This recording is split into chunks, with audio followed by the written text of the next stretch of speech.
So oftentimes when we're talking about EMF, the fridge, the refrigerator will come up, and that's one thing where people say, "Oh, I never thought of that before." It's actually a huge thing because it's a major appliance that's in every single home, and people don't know that there's a generator on it. You know, it's really important. I mean, you can turn off your outlets and stuff, but you can't turn the fridge off.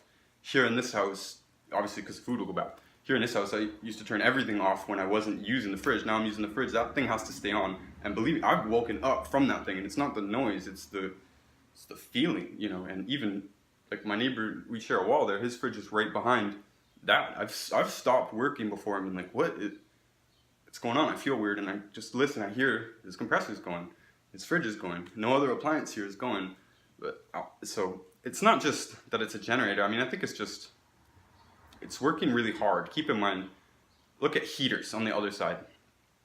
This is why there is no safe heater, because the heater, it's generated an excess of radiant energy, right? That's where you get the heat from. It's wasted energy. I mean, it's almost the same process. It's the complete opposite. It's actually a completely different story with the refrigerator. But the point is, there's a lot of wasted energy involved. So it's the generation of all this energy that's creating the field that's affecting us, not necessarily the power that's going into actually utilizing the appliance.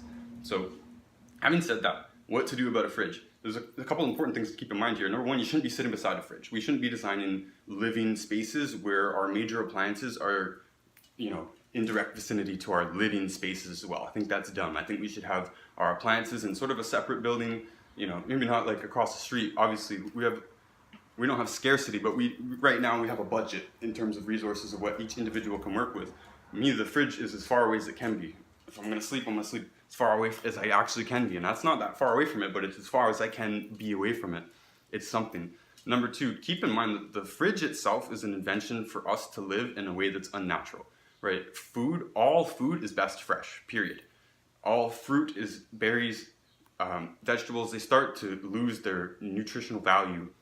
Not that there is any nutritional value in the food supply here, but they start to lose that the moment that it's picked, the older that it gets. So this food that we're keeping in the fridge isn't even really food, right? This is why we know we can't even survive without supplementing. Surviving meaning, you know, not having diseases and actually living to our full lifespan. We physically can't do it while just eating food. And I think a lot of that is because we've totally broken away from how we actually deal with food. And people thinking that a fridge is a necessary appliance, this ties directly into it, right?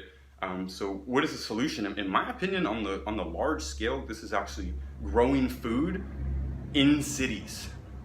So we don't need to grow these bananas in Ecuador and ship them over here and age them artificially on the way and then radiate them on the way in here. And not that we have to do that, but this is stuff we do anyways.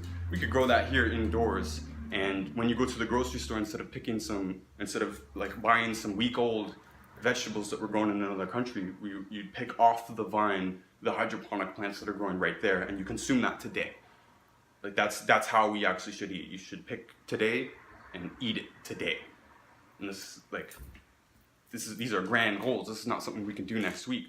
But the fridge itself is a harmful appliance. I'm saying that, and anybody who's got a device to measure it, or if you're sensitive yourself, you know that, right? People who don't know that will pay attention to it now. Maybe if your fridge is right next to your bedroom, you might realize why you're having some sorts of problems. Maybe there's something you could do about it. But generally, it's entering the conversation and what we do on a broader scale. And growing food on the ground around the world is the heart of what I feel is a huge, huge, huge part of the inefficiencies of our system and ultimately the problems in our society. So singling out the fridge as a problem, which most people never thought of it as a problem, allows us to pinpoint, you know, this much bigger solution. And that one thing of growing food in the cities, I'm not even going to list it because this is a short video.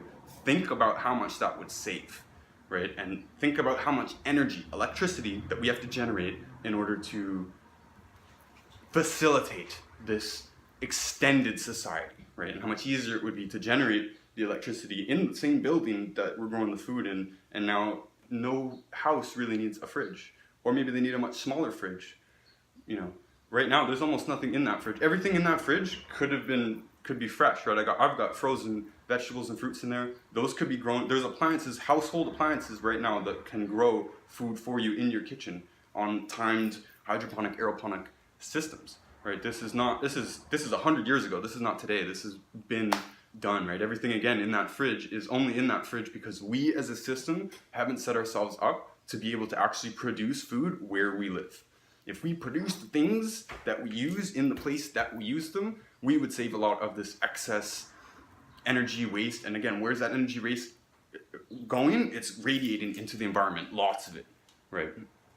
So get rid of the need for the appliance, as well as engineer the appliance, and think of ways that, you know, we could more safely have refrigerators in our life, you know, or cell phone service or whatever without it really conflicting with us.